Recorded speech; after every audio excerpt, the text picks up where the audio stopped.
if they do that, the Cougars will be very, very, very, very tough to beat. Wilson! Oh! And we are tied! Let's go! Call them by Slamma Jamma. And I don't ever let them forget where we come from. Getting those phones out. Report me acting ignorant, man. Baylor empties it out. Quick toss. It's going the other way. Second pick of the night. Jeremiah Wilson finishes this one. Seventh heaven for Houston. The Cougars advance to their 7th Final Four. Go Cougs! Let's go! It's so good! The dream remains alive for the Houston Cougars! Boy, that last saying, it never gets old. It's been a while since I've heard that call by Iron Eagle. Kris takes me back to the Final Four, the comeback against Duke, and perfect fitting. The dream is very much still alive for Houston, coming off the big news today, Tuesday, May 27th. Joining me, well, I guess I should introduce myself. It's been a minute. Andy Yanez. You can find me on Twitter at Yanez, or X, I should say, at Yanez_5. Being joined by Kris Gardner of the Houston Roundball Review. Kris, how are you doing on this Tuesday night? I'm doing very well, my man. Good to see you. We keep in touch, but good to see you, see your face. Yes, sir. Salute to everyone commenting so far, and don't worry, our brothers are joining us momentarily. We wanted to start and not keep everybody waiting. So we're starting it with the great news. But I want to say this real quick. Salute to anyone who's watched or kept up with the recent live stream shows on the Houston Roundball Review, because I mentioned the last couple of shows that Less Raid Cougs would be back as soon as Milos Uzan announced his decision. Well, he announced it today, and we're doing the show as promised. So let's get into it. And joining us, Dayon Dunlap. Dayon, how are you doing, sir? Hey, I'm doing good, man. Good to see you guys, man. You like too, brother. It's been a minute. I'm gonna give you props right off the bat, my man. Thursday when Milos had his Warriors media event, I sent Dayon the link, and Dayon said, "Quick with the quickness." Yeah, he's coming back. Yeah. You were right, brother. Well, it became official early Tuesday morning. No, my bad, Dayon. I just said it became official early Tuesday morning. Head coach Kelvin Samson spoke to reporters at 11 in the morning this very same day. And, Kris, I sent you a message yesterday asking you, is Milos coming back? And there were breadcrumbs all over everywhere yesterday. You kind of laugh because this is kind of how you got to put pieces of the puzzle together in 2025. But you had U of H send out the link that Kelvin Samson was going to do a Zoom at 11 in the morning. Then you had Landon Gosling tweeting out, his random emoji tweets that he likes to do occasionally, which usually he does right before, something big is going to happen with the UH basketball team. And then you had Ryan Monsell of GoCougs.com tweet out a photo of Milos Uzan. So putting the pieces together, I thought there was a lot of buzz and excitement that Milos Uzan would be back with Houston. And lo and behold, early, I believe it was at not even 7:30 in the morning, the news officially broke that Milos was going to be withdrawing his name from the NBA draft and coming back to Houston. Yeah, it was early. I thought about it last night. I was like, I'm sure Coach Samson would wait for Milos to make his announcement before telling us anything at 11 o'clock. Right. So I assumed it'd be before 11, and it happened like 4 hours ahead of that. So, yep, we saw it. The different guys posted it, national guys posted it, and then it was on Instagram, etc. And then the school account posted it as well, and here we are. And of course, the second piece to it is with Milos' return, Pop Isaacs is now going to Texas A&M. Yeah, it makes sense. But with Milos, I kind of expected that. Not only, really more or less, I just think it was outside of the money, of course. It was more the game for him to come back and show that consistency of what he showed throughout the second half of the season, sort of say. And I just was kind of putting myself in in his shoes and kind of piecing together some history from Marcus and Jamal and getting that feedback, having a good year, now coming back and seeing if you can build upon that, how much that would not solidify him in his draft process, but just make his chances of being a first rounder and getting that guaranteed money, like his pop said, even higher. Yeah, my only thing was, since Los has only been in Houston a year, I don't know him like I got to know Marcus and other guys for 3-4 years. Right. So in my mind, and this is not a hater comment.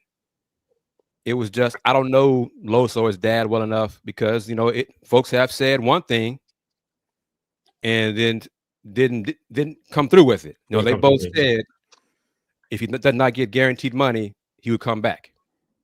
Well, it looked like, based on his combine performance, the guaranteed money was not going to happen.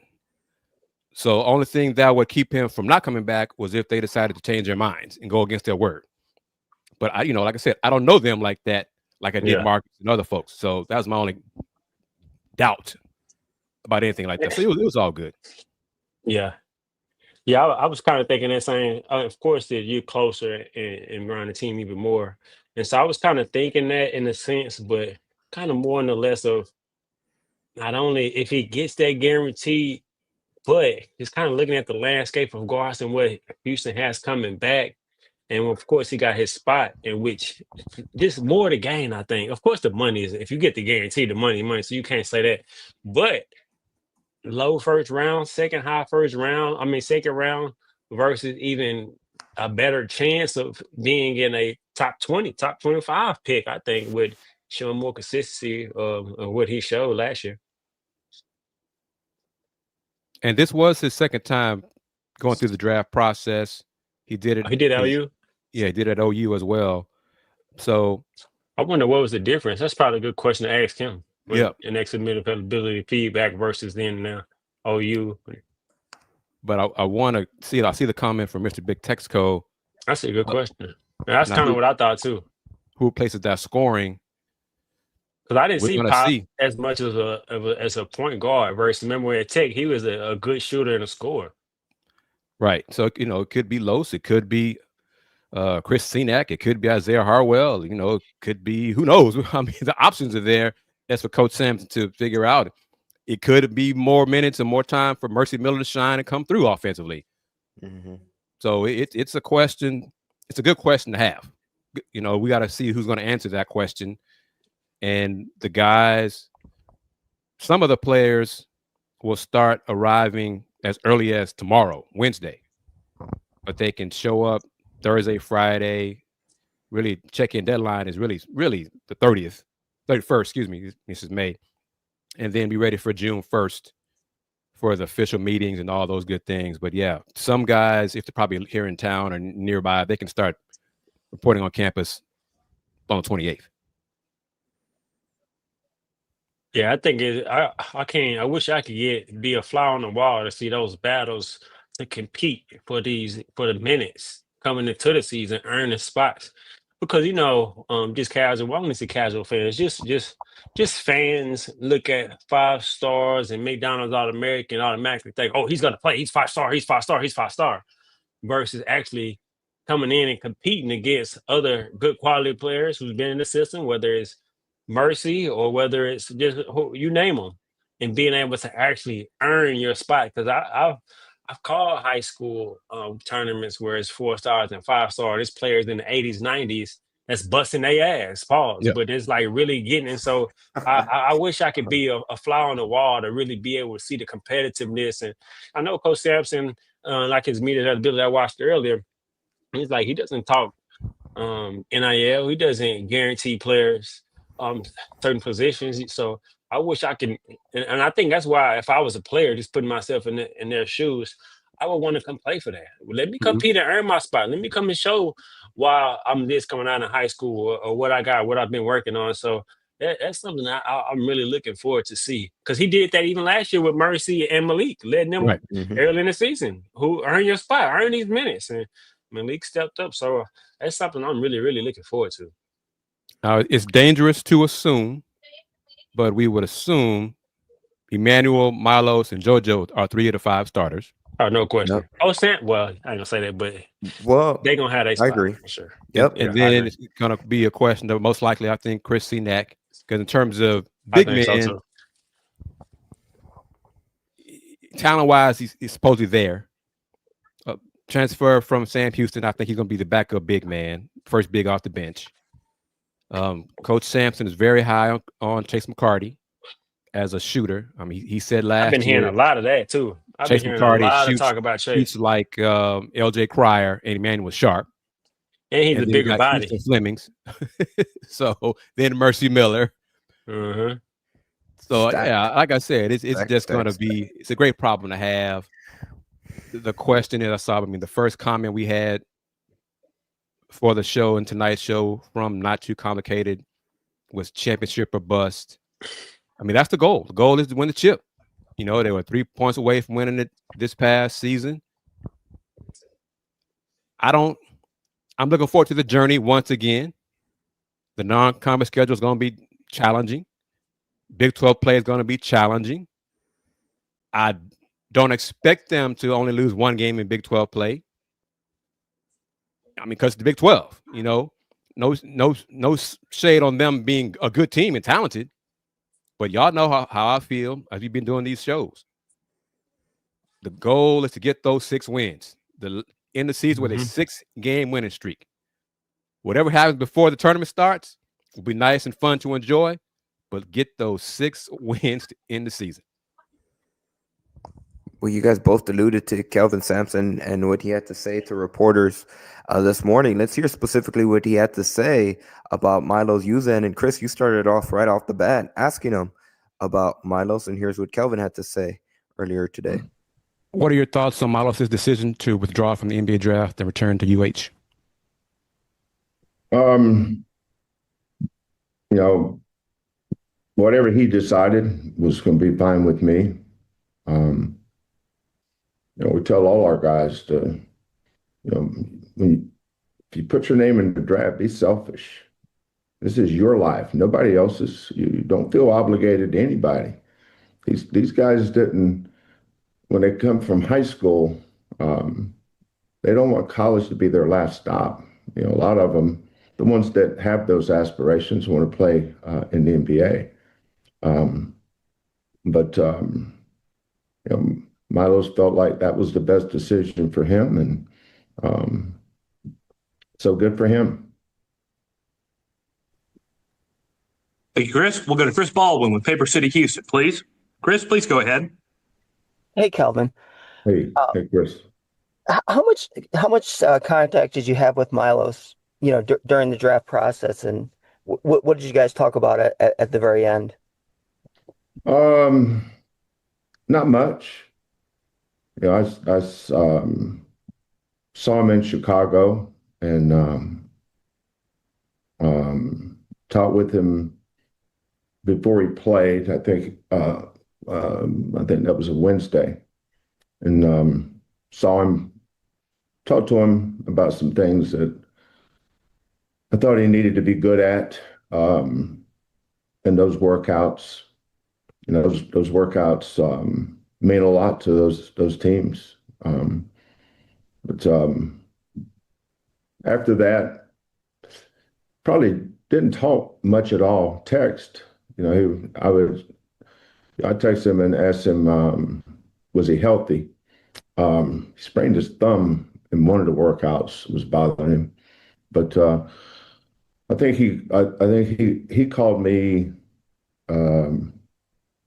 It was either Friday or Saturday, and that's when he told me he was leaning toward coming back. I said, just make sure, talk to your parents, talk to your agent. If you feel like that's the best decision for you, then do it. If you feel like staying in the draft, and I think had he stayed in the draft, he would have got drafted. I talked to 3 or 4 teams that like Milos a lot. But, you know, usually when kids go into draft, like Quentin, Marcus, that have a chance to come back, they're all looking for feedback. What is the feedback? And if I'm not going to be drafted high enough, what is it I need to work on? And so he went through the process, got his feedback, and then made a decision. I think it's pretty simple. That he has a full year under his belt and he can continue from where he left off towards his back half of the season. Yeah, all these questions are easy answers. I mean, just look at Quentin's second year. Look at Marcus's senior year. Look at Jamal's senior year. Look at J1. I've had people ask me about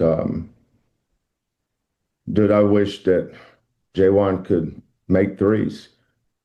We're 2 points away from winning the national championship with a guy that never shot a three. So why is that important? If JVR and JoJo don't get in foul trouble, who knows? Maybe win it. But we won it with a kid that never shot a three. So obviously you can win different ways. But Milos is an easy kid to coach because he's high character, and he's the areas that he needed to improve in last year are areas that he still needs to sharpen up on and get better. Once again, that was Houston Cougars head coach Kelvin Samson. Not going to be the final time that we hear from him on this edition, on this episode here tonight. But let's talk about it, and I'll ask it again when Fluff hopefully joins us here soon. But if you guys were in the shoes of these NBA GMs and all the personnel that go into giving feedback to these players, what do you feel like Milos needs to kind of work on to this time next year, make sure that he's being able to get a guaranteed contract when he enters the NBA draft waters a third go around? Breaking down a defender more, beat him off, dribble more, being tougher against the better competition. I looked at his numbers for Houston's last 3 games in the tournament. He was a non-factor. His numbers were really bad. Final 4, he what was he, like 3 for 20? I mean, he was 3 for 12. He was 1 for 8 from 3, and like 3 for 18 or something overall. So he struggled against the big time competition. Walter Clayton, all that. So step up against those dudes more, but really beat his man off the dribble more, and be more of a finisher at the rim. And hopefully, as Dayon and I really said a lot this past season, if we see more lobs from Los to JoJo and Kris and, the bigs. Yeah, I mean, just like what Kris said, definitely consistency to break the defense down and beat his men off the dribble, whether that's to make a play or to score. I think that's something consistently that I would look at. But not only that, I think it's a mentality that I'm looking at. I'm thinking Jamal's junior year versus his senior year. Now, Jamal didn't come in a scorer, but when he left, he was aggressive to do what the game dictated. And sometimes where that was just getting downhill, and whether it's trying to score or make a play, but just putting his head down and getting downhill. So it's like I said, making a play, but more or less having that mindset, because you think last year, LJ was the captain and was really looked upon a lot to score. And so it was often times where, like Coach Samson said, Milos, we might need you to score 20 tonight, like with those are his words. And so it wasn't like he was the first option. It didn't really seem like that. But now, being a upperclassman, being the point guard that led a team to the national championship, getting the NBA evaluation, now putting all that together, and like Kris said, playing great or good against stiff competition, and whether that be scoring or playmaking, because as a point guard, the scoring is a plus, but you can still be impactful and effective without scoring and really can dominate a game and really can control the game as a point guard, especially in the way that Houston uses their point guard to have the ball so much. And so really so much, like Kris said, breaking down the defense, being more consistent in that, but just having that mentality to where if I need to take over, I need to take over. Or if I just need to get Emmanuel a shot, I need to get him a shot. Or I need to get somebody a shot. Just those type plays of having that IQ, seeing the game, being aggressive, understanding it, and just putting it all together. So more or less it's just a different mentality, like I'm here now type of thing. Like it's my team. Like I'm the one. Right. That's I was going to it because Coach Samson is part of one of his many Samsonisms, catchphrases. Is he said it about Quentin? I think he said it about Jamal, probably LJ as well. For a lot of players in the system, there comes a point when their mindset changes from renting to owning the program. This is my team. Yeah. Los get to that point. This is my team. We're going to go as far as I take us. That'll be a big plus for the team going forward. Questions about who's going to be the number one scoring option, time will tell. Okay, we can say a lot of things right now, May 27th. But the system, Coach Samson, he's told us his system, he doesn't have guys who will average 25 points per game. But he will have guys who can score 25 in a game per night. Yeah. And the Cougs got that. I mean, Emmanuel has that. Los can do that. I think Kris can do that. Kingston Flemings with his quickness, at some point will probably get to that point. We would love to see Mercy Miller get to that point at some point with his development. So the options will be there. It's Coach Samson and staff will make the pieces fit. Because one thing we know, the defense and the physicality defensively is a constant. Yeah. That's going to be a constant. The scoring could be just based on who the opponent is that night. Coach, as Dayon says all the time, Coach Samson lets the game dictate how he's going to coach that game. So if there's a mismatch on an opponent, coach is going to find it and exploit it over and over. That's part of it as well. And that being said, let's welcome in. Perfect timing, Fluff. Fluff, McKiver. What's up, my guys, man? Long time coming, man. What's going on with y'all? What's up, family? Perfect timing, though. Man, for my fellow Cougs, man. What's going on? Talk to me. Everything's going great. It feels like the first day of school here. It has been a minute since we've hopped on here, getting back together, reminiscing. All right, Fluff, just for you, brother. Good to see you. Good to see you too, text man. All the time. But your initial reaction to hearing Milos coming back? I was really hoping that he did come back. Not shunning anything or any dreams that he had for himself as far as being an NBA player, which I think he still will be. I just was happy to see that he's coming back, of course, for the Cougs, and also another year to help develop and hone his skills and to what he needs to be, that big time player for the next level. That's the question that's the question that we just answered, that Andy answers. Now that he got the evaluation, what you think that from evaluation he got, what he did last year, what can he work on, or what can he do to put himself in the best position to reach ultimately where he's trying to get to, and that's the league, and really just had the best season for himself in Houston. Well, I think that Cryer being gone, I think that puts pressure on him to really, really, have the responsibility to make sure that he's scoring and facilitating equally.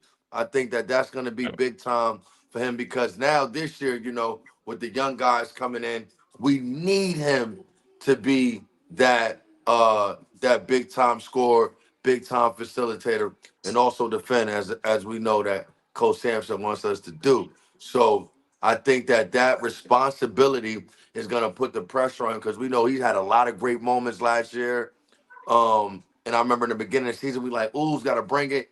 And he started to bring it, and he had a great year. I think that him having that more of a responsibility will be even a bigger challenge that I think he'll step up to. Yep.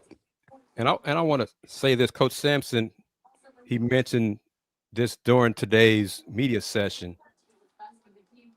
Ramon Walker's presence and return and availability for this coming team is going to be huge because Ramon, he appeared.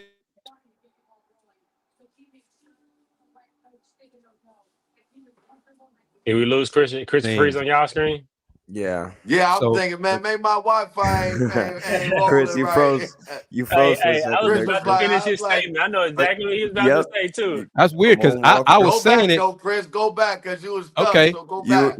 You said Ramon Walker at Pitt, and then you stop right there. Okay, well, let's say it again because I heard myself say it, then everybody froze. But Ramon, he epitomizes the Cougar culture. Yeah. The toughness, the hustle, the diving on the floor for loose balls, the going into the seats for anything. So he can teach that. He can show guys, he can show them, he can tell them and show them what it means to be a Cougar, what it means to be a hard worker, what it means to have that blue collar, not blue blood basketball culture. No doubt. No doubt. And not only that, to add to it, just thinking about what Malik gave last year, he's gonna bring that type of toughness, that type of tenacity. Now it's just about what else he's gonna bring offensively. Because we know, like Chris was just saying, he's gonna be like this comment right here. He's gonna be the culture warrior. He's gonna defend. He's gonna do everything that UX does defensively and toughness wise. But now it's gonna be in spurts, like we needed from last year from Malik. What else he's gonna be able to bring intangible wise with that? But to pivot a little bit, I mean, what we need to see from Emmanuel, I think we see how he ended the year, had some big tournaments. What's his next evolution of his game to continue to develop and take that next step as a hooper, as a basketball player? Hopefully he stays healthy first. One. But consistency, no doubt. Consistency.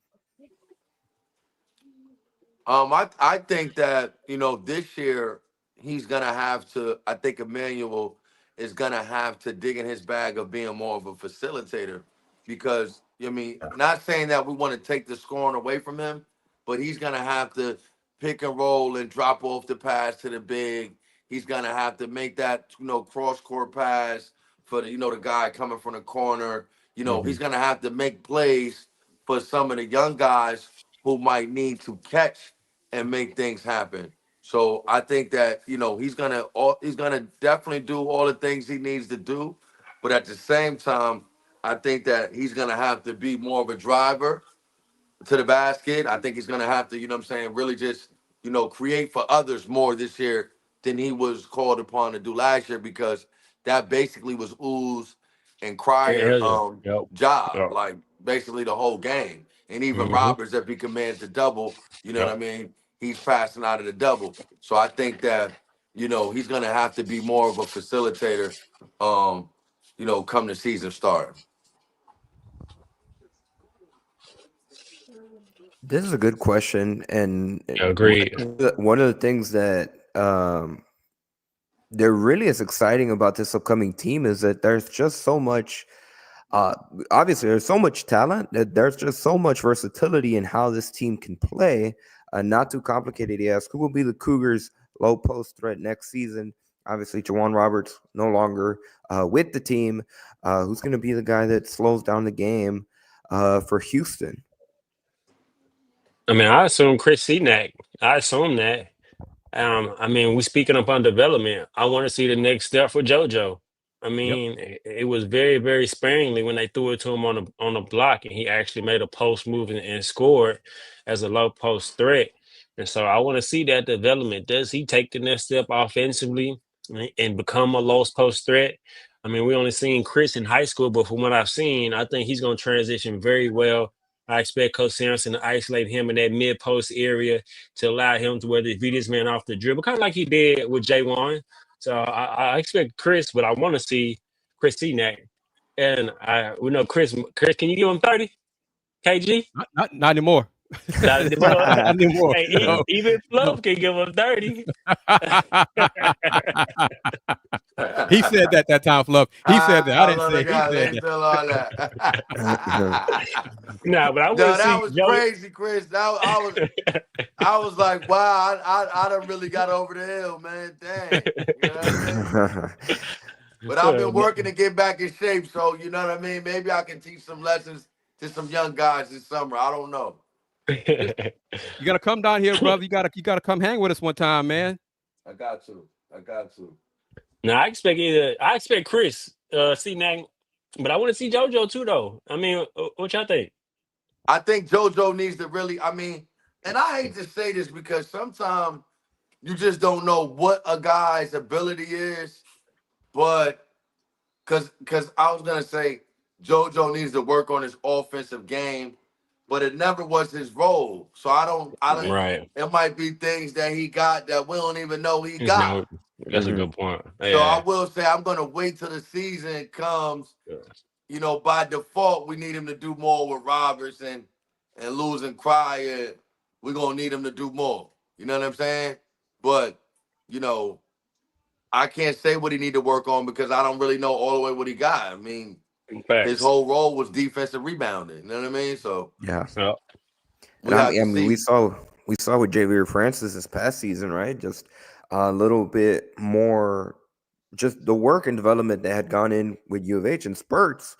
And Dayon, I remember this. I can't remember if it was during the Big 12 tournament or the NCAA tournament, but you mentioned like, hey, they should go to Francis more. He's shown his versatility in the post. Lo and behold, that next game, JV, I'll never forget this. Javier Francis going to work, quick, low post, everything. Yep, smooth was national cooking. championship game.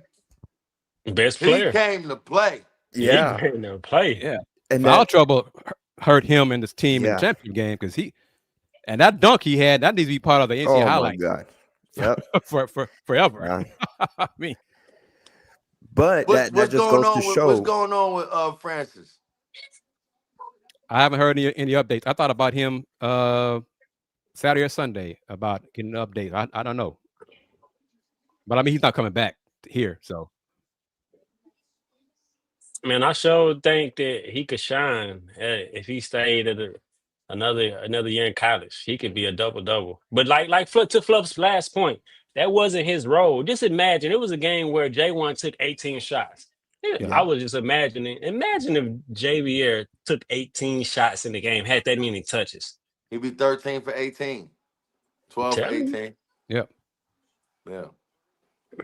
So and that's going to be a question that needs to be answered because most Coach Samson UH teams, he has a low post threat. Right. Yeah. I mean, a lot of times that's how he tosses the ball down to even go back to Breon Brady days. The first play of the game, going to Breon Brady.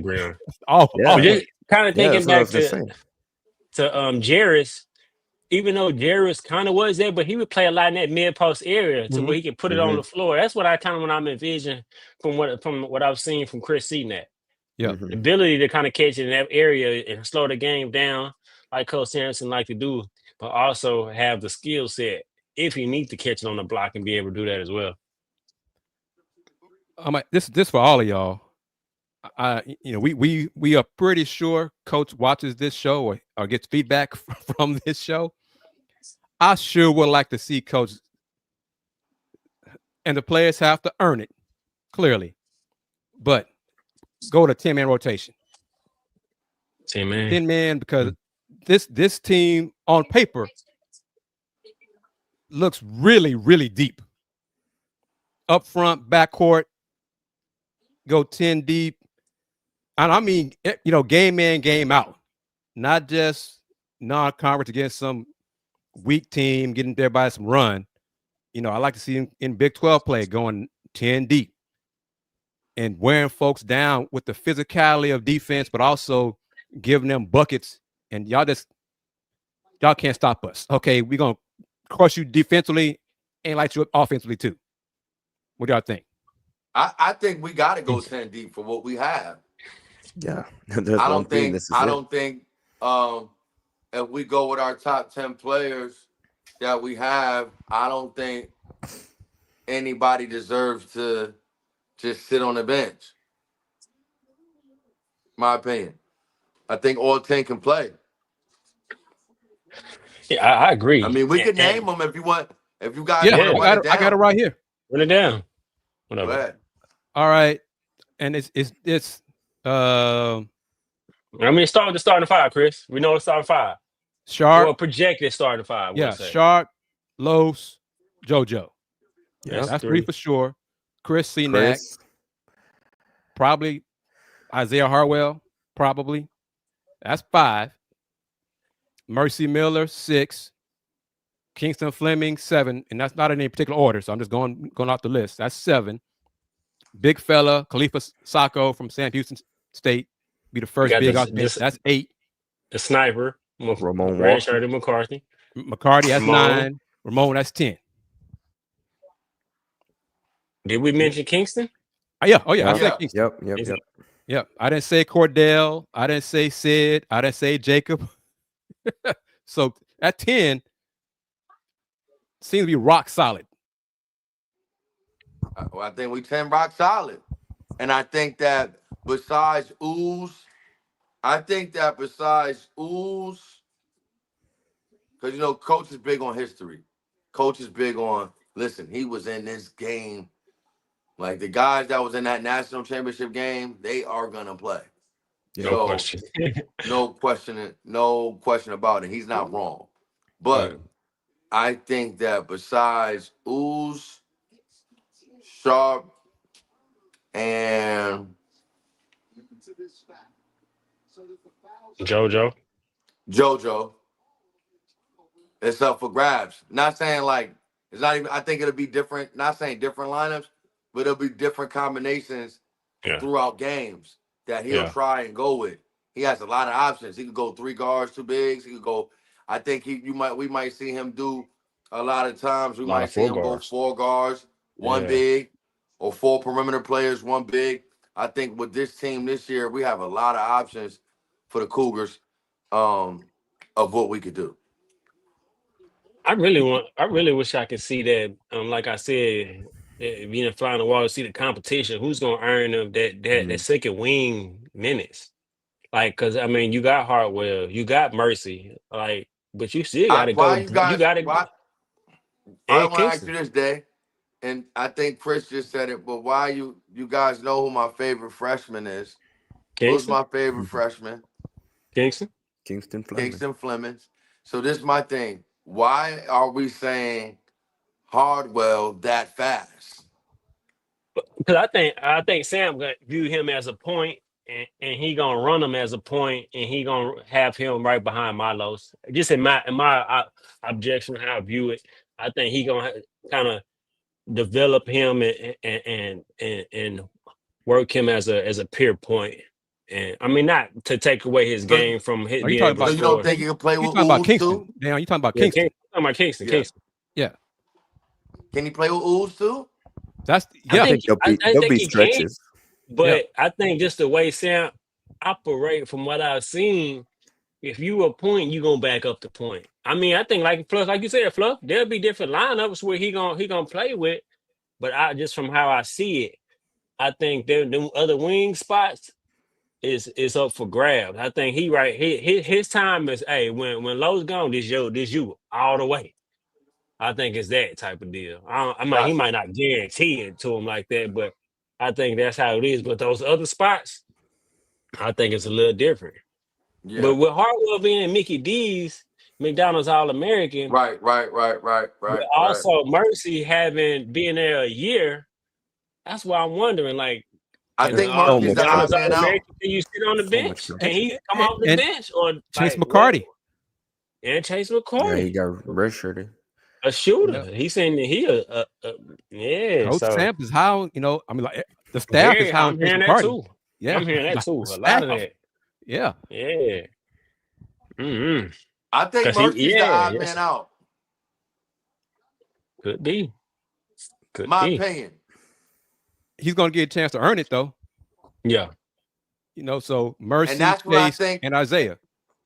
I think Kingston is going to show us something early in those practices. I know we're not there, but I think he's going to show us something early that he came to Houston, Texas to play. Yeah. And, So you see, Fluff, that's why we got to get you in there so we get that insight. Yeah, because that makes sense. You're right. Yeah, because we can't watch all the practice like you can. We can't come to practice. Okay. Yeah. Hey, JR, you want to say what's up to the podcast, man? Little Fluff. I'll be a Cougar one day, man. You never know, man. Here you come. Here you Hey, come. Coach Sam just extended. Fluff, what up? What up? Say it. Go Cougs. Say it. Go Cougs. They know this time. Come on, man. He know what's up. That's right. He know what's up, man. We ain't fronting over here. He know what's up, man. Come on now. But I don't know, man. I think we got a lot of great problems to have. Yep. Mm-hmm. Yeah, by far. I think we got a lot of great problems to have. You know, on paper, this team has more legit NBA prospects. Now we're we got like to in see a them Kentucky situation, man. See them put it together and match the Cougar culture and the toughness, and have that talent match the toughness, and just enjoy the ride again. Because there'll be preseason, whatever. You know, I don't care about start the season number one. I want and we want Houston to finish the season at the end. Number one. That's what I want. Are you guys think we start number one? Oh, I think so. Some folks say yes. Florida might start number one. We top 5, top 3 though. Hey, Florida lost that boy, man. I don't never want to see him again. Okay, light skin, man. But I don't want to see him again, man. I mean, they got a lot of players. I wish them all the luck in the world. I want him to be blessed. I wish him all the success that he can get in the NBA. But I need him to stay away from me, man. Okay, you know what I'm saying? You know, there's some Rocket fans want Walter Clay to be a Rocket. So, you know, I've heard that. Wow. Move down the draft. Do what you got to do to draft him. Get him at 10, whatever. Rocket fans want him. But, I mean, Florida's got talent coming back. That's a whole nother convo, though. You know, can talk. Michigan got talent coming in, transferring. Like I said, preseason stuff is nice. It's for marketing, promotion, all that kind of stuff. It's for us to talk about. Yeah. But come tournament, we want Houston in that last poll of the season, Houston to finish number one. Yeah. Because I still want it to happen. I think next year is in Indianapolis, I still want to become that meme, y'all. I still want Andy Dayon. Where's the Final Four at next year? Indianapolis. I think it's in Indy, yeah. And Indianapolis has been a really, really good city for Houston recently. Yeah. So, well, you know, I'm super excited that, you know, we're going to start the season off together and have a lot of things, you know, going together with each other, you know what I'm saying, as far as before we get to those moments.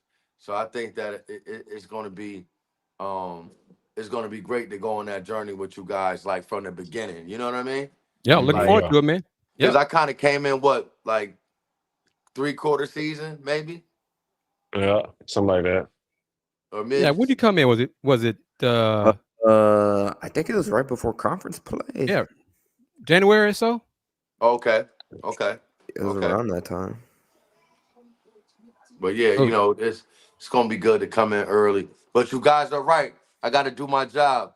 I definitely, you know, if I come in town, I go right to practice. So you're right. That's gonna be good content for the podcast. We're gonna make that happen for sure. I got more time as far as, you know, the schedule up here with the program and stuff like that. We are gonna make that happen for sure. 100,000%. Excellent, because we got 18 Big 12 conference games, 13 non-conference games. So Coach Samson got his wish about the league going back to 18 conference games. And he say something, they do it. That's what it seems like. Yeah. he led the charge, for sure. He led the charge. Yeah. So Samson say, listen, I wanted to go. I don't like that shot. He don't even say, go, we should do this and do that. He say it, and then it's kind of like a suggestion, but like a demand at the same time. Yeah. And it changed. You know what I mean? That's how he did with that Houston and Kansas game in Mexico. So he was like, No, and I'm they not we're not changed doing that that. before it even. That ain't happening. We're not doing that. So, and Coach, I mean, we don't cover Kansas. I'm not sure. Coach Self is probably around 60-something, I think. But in terms of being vocal and outgoing, Coach Samson, like Fluff said, when he says it, then other coaches, Coach is right. Yeah, we need to go back to 18 games. Yeah, they started saying it more and more and picking up in their press conferences and all that kind of stuff. Coach Samson began it. Coach Self picked it up. Then Coach TJ picked it up. Coach McCaslin, on, and here you go. It's back to 18 games. No doubt. And it's like, you know, as you get older with the game, you start realizing, like, you know, we always talk about work hard and all this other stuff, but like those kids at that level, they need rest too. So as much as they're working, they need to be, you know, recovering and, you know, getting in the ice, you know, the ice sleeves on their legs and, you know, having more days of recovery so they can, you know, be their best self when they, you know, step back on the hardwood. Another thing, recent news for oh my bad, Andy, but another thing for Houston news that we hadn't really talked about was Coach Samson extension. What you guys think about that? I think a few more years of extension. What you guys think about that? Does he see his extension all the way through? What you guys think? I said no. I was asked that before, like a day ago, and I said no, thinking positive. Because gonna win a natty, then try to get it back to back, and then it'll be done. that's what I think. Because that's 4 more years. Young Fluff would be in the grave. You ready? They be knocking on his door. So, I mean, Kellen's okay with it. His dad's still in charge and everything, but the full 4 years, I'll still say no. Okay. I'm gonna say yes with this. And I know how much we love our Cougs, and you guys know I love them just as much as you guys do. But I'll say this. We're probably not going to get 3 and 4 years. So if we could get 2. So if he gets 1, right, that'd be his first one, right? Right. Yep. Okay? So you got to think about it like this. He's a competitor. He might not admit it, but he not think he knows he's as good as Krzyzewski. He's as good as Bobby Knight. He's as good as Bill Self. I think better. Sorry, Bill. It's no big deal. Okay? He's better. You know what I'm saying? He feels like he's better than the guy from Auburn, whatever. He's not gonna say it, but I'm just saying that he feels like he's better than Calipari. So what I'm saying is if he gets 1 championship, right? That's gonna be like, damn, where Izzo got 1. What if I get 2? They might say I'm better than Izzo. Boom, he get the 2. Now he passed Izzo. Damn, I get 3. How many Mike Krzyzewski got? 4? 5. I think 5. 5. Calhoun. So. 3. 2. 3. Okay, damn, I get 2. Now I get 3. I'm in a different conversation. Because Hurley got 2 and is not really a better coach, in my opinion. I'm not gonna get into no trouble, guys. Okay, you know what I'm saying? I'm in Connecticut, but it is what it is. I'm in Connecticut. For everybody that follow me or whatever. Yes, I live in Connecticut. I'm in Yukon land, but I am a Houston Cougar. There's nothing to hide about it. I don't care. But what I'm saying is that, you know, Hurley has 2 championships under his belt. He has 2 in a row. So I'm just naming guys. The guy from Baylor has 1. I'm just naming different random guys saying if Calipari got 1. He's gonna become addicted. I agree with that. I agree with that. So that 1 might turn that extension from 28 to 32 or 3 because he's not gonna just bow out after 1. If he wins 1, he's not bowing out after 1. He's gonna try to go get another one. So then when he go get another one, he might fall short of Final Four or the championship game, damn, I gotta go back next year to try to get another one. Time go by quick, man. So you know what I mean? It all depends. And I would say hearing him talk today, he loves the situation here in Houston. Getting to work alongside, you mentioned Kellen, Kris. Obviously, he also gets to work. It's a whole family affair with Lauren also on the staff. And I think the quote he said today is being able to work with his kids really extended him multiple added years to his career. I think he said something along those lines earlier today. So, I mean, he's in a great situation. And going back to your original question, Dayon, about the contract extension, yes, not adding years to Kelvin Samson's contract, but also one of his main priorities, getting better pay for his staff. And I believe he was asked what was his desire in those negotiations, and he said for them to be at market value. Yep. And not to be in the same zip code, but to be in the same neighborhood. What he coined it. I mean, that's a big priority for him. And I again, that goes to show. I mean, before Quanis took the Louisiana job, like Kris, they had been together that core had been together for his entire time he's been there in Houston. Coach Casey probably was the last of the core. Well, I think Goldie was. Coach Goldwire maybe in the most recent one to join the core, but Hollis and Quanis and Coach Samson go back to when those two played for Coach at OU. So, yeah. They was damn good too, bro. Yes, sir. Yep. That was number 10 and number 4. I was a little boy. I used to watch them. They was number 10. Hollis used to wear a wristband. Hollis wore a wristband right here. Okay? And Quanis had the cornrows. They was cold, bro. They was cold-blooded. You know what I mean? So that like you said, those are like his kids too. Yep. And I think obviously as long as he gets to work with them on the staff, I think that's just going to continue to extend years, in my opinion, and until he is satisfied.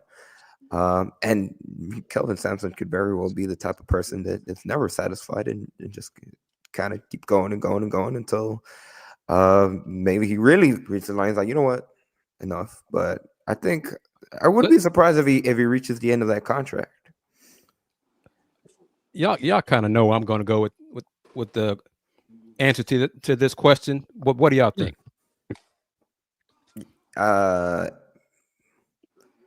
Will Houston have the player of the year on the team? Probably Big 12, yeah, or freshman of the year. I think freshman of the year, yes, for sure. Player of the year in the conference. Yeah, I think it'll be Chris Senack or Harlow. Yeah, I think Chris Senack's gonna Chris have Senack. I don't know about that.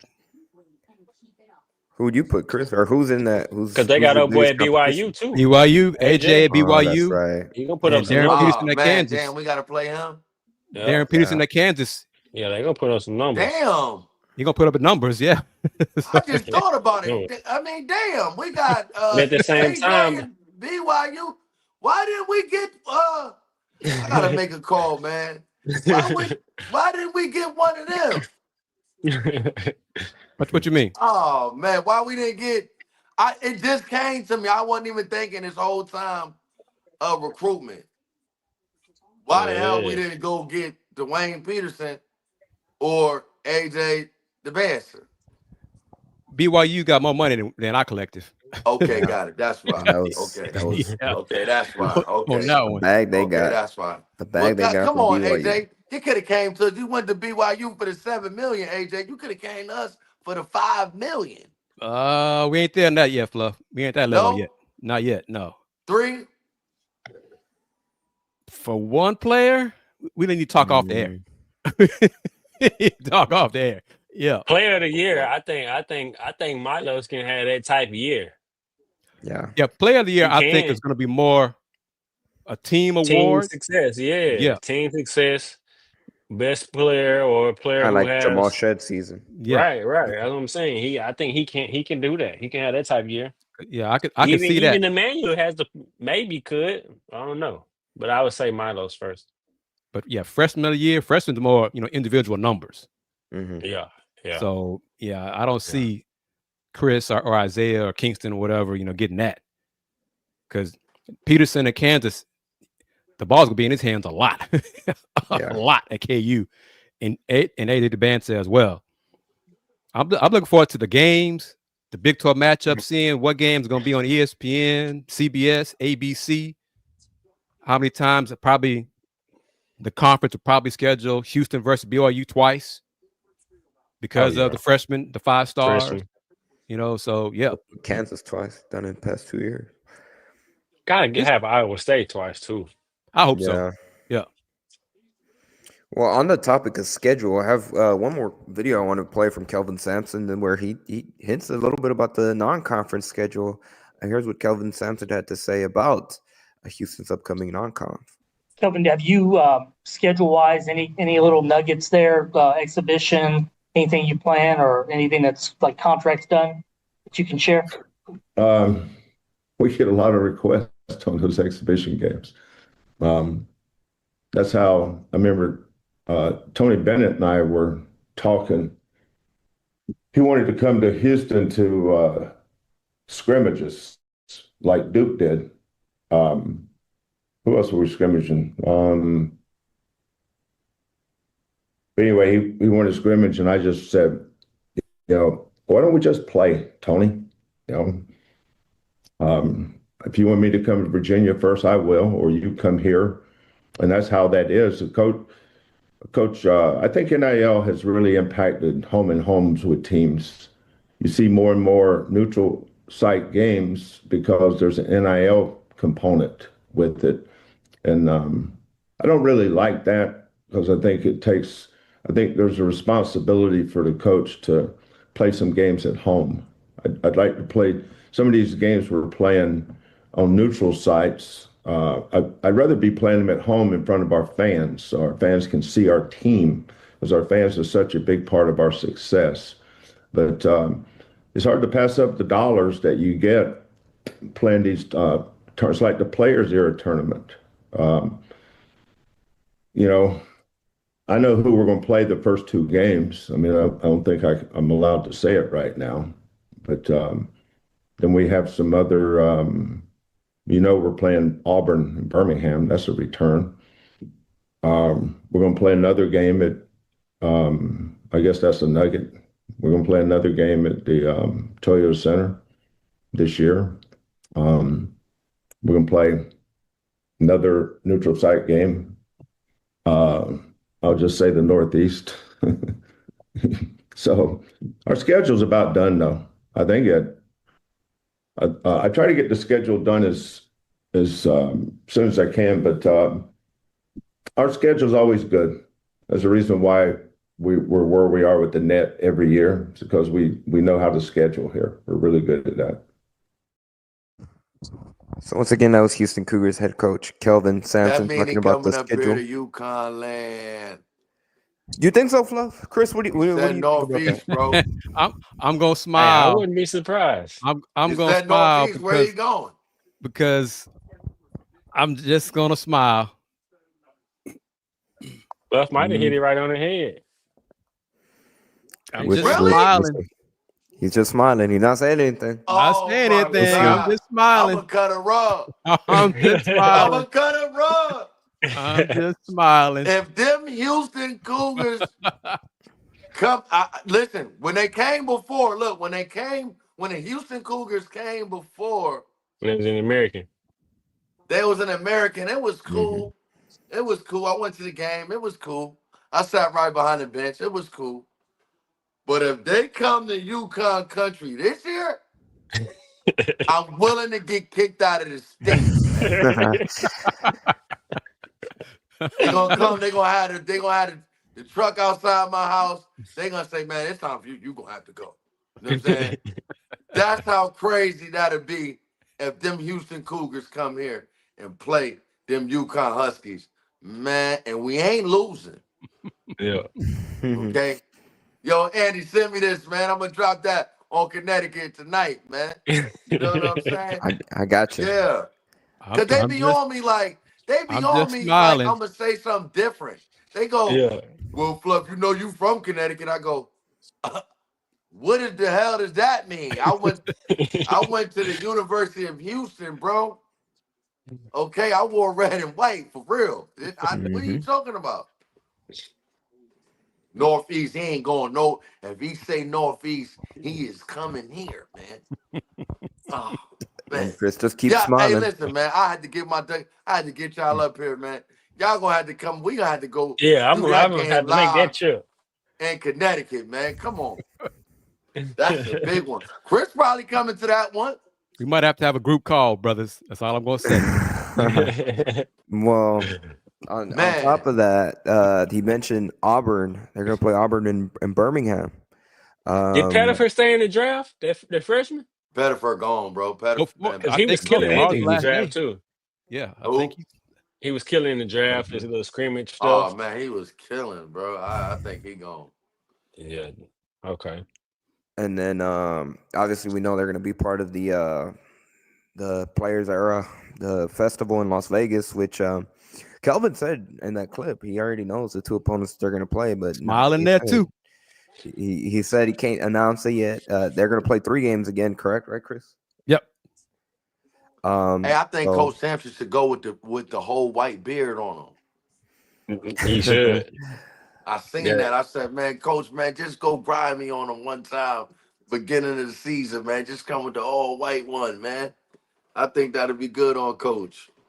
But yeah, let's really see if we can make it happen to get to Vegas for the Players Era Festival. We could Thanksgiving. Yes. When is that? Thanksgiving? We got Thanksgiving. Week of. Yep. So the week of Thanksgiving. This past year they had games on Tuesday and Wednesday, but the Wednesday game damn near was at 11 o'clock Houston time, so might as well have been Thanksgiving. I remember because we did we do the show that we did it with shoot, I remember that. That was the first ever we did that show from 1 in the morning, 2 in the morning. Yeah. But so I mean they're gonna have a pretty good non-conference schedule, which again thinking back to all those years when fans would complain about their non-conference schedule. I mean, it seems like this year's non-conference schedule, Houston's gonna have a lot of marquee matchups, both in non-conference and then obviously, of course, we know once the Big 12 conference schedule begins, every night there's gonna be a marquee matchup. Agreed, and like I said, it's just a question of which teams in conference play the Cougars play twice, and I hope BYU, Iowa State, probably Kansas. I really don't care about playing them twice. But for sure, BYU, Iowa State, But looking forward to the competition as always, and we're gonna enjoy this ride, enjoy the journey. Fluff gonna be with us from game 1 this year. Yes, sir. It's gonna be a great season, brothers. I'm excited, man. I'm ready for it, man. It's gonna be great, man. There's one last question I want to put up, not too complicated. Kelvin Samson has a 764 win. That's not right. Based on what Conrad had in the release for coach's extension, coach has 799 wins. 799? Oh, okay. Yeah. That's right. He off a lot. If he would have been the national championship game, would have been his 800 win. Yeah, so that's not counting this year's season. Yeah, Cougars 35-5. So yeah, that's it right there. That's not counting this past season 35-5. So the official update record from the news release, Kelvin Samson has compiled a 799 win to 354 loss overall record in 36 seasons. And in Houston, 299 wins, 54 losses, which is crazy. If they would have won the national championship, that would have been his 800 career win and 300 at Houston. But the question still stands, 1,000, bro. How many wins will he retire with? Fluff, you say 1,000.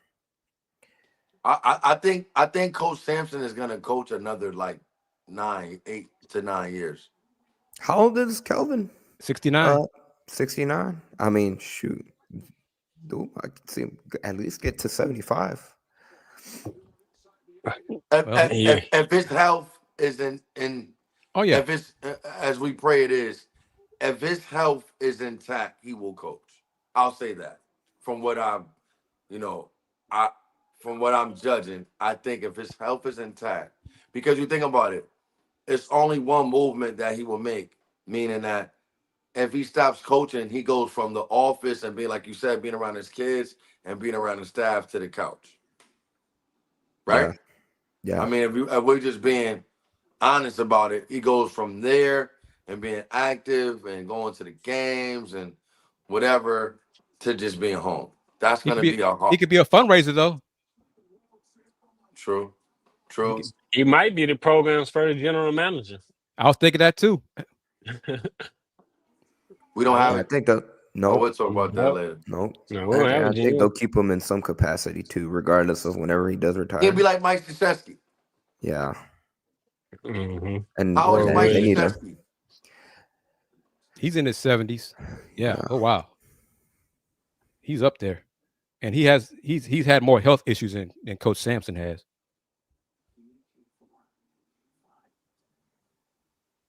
But yeah, I'm just saying to y'all, brothers, y'all just don't go far. We in the live stream.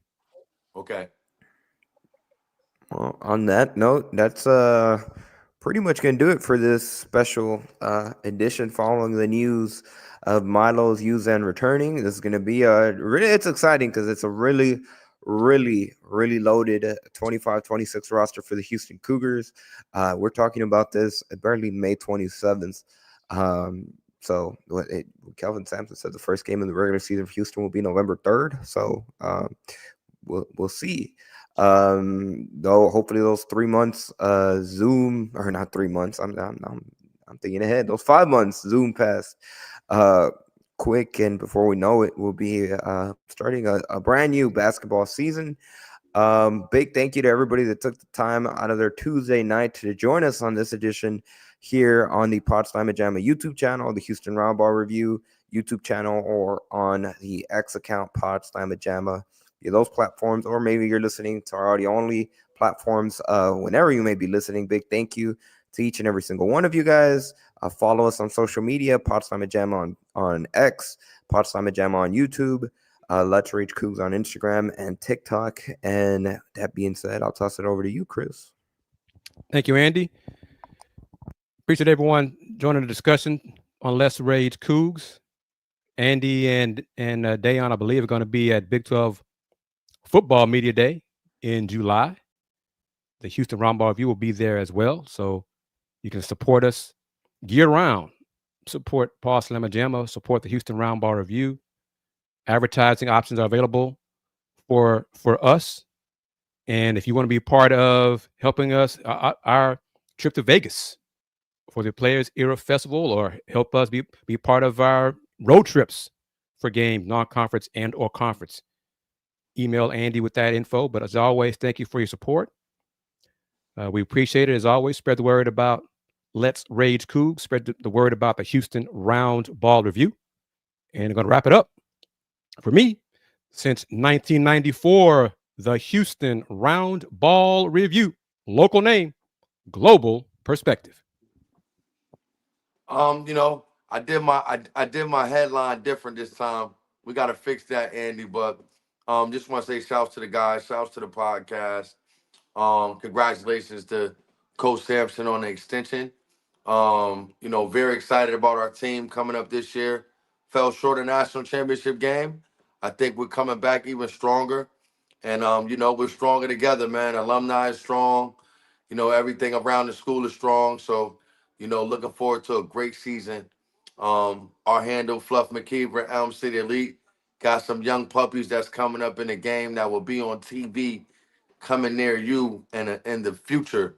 And, God bless everyone, man. We're gonna make this thing pop even more next season on the podcast.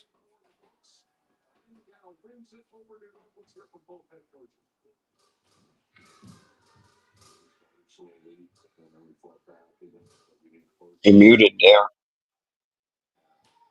I was just saying, of course, I was excited to be back aside. You guys, man, very, very, very long overdue. I'm looking forward to the season, man. I think Houston is now about to really be recognized as an upper echelon program. I expect the football team to take a next step. Basketball already kind of set the standard But I think year-round women's got a good head coach, and I think they about to turn it around. So I'm really excited for my Houston Cougars and where we're growing in all sports. I expected us to continue to compete all the way into the top and be a true powerhouse, man. As always, go Cougs.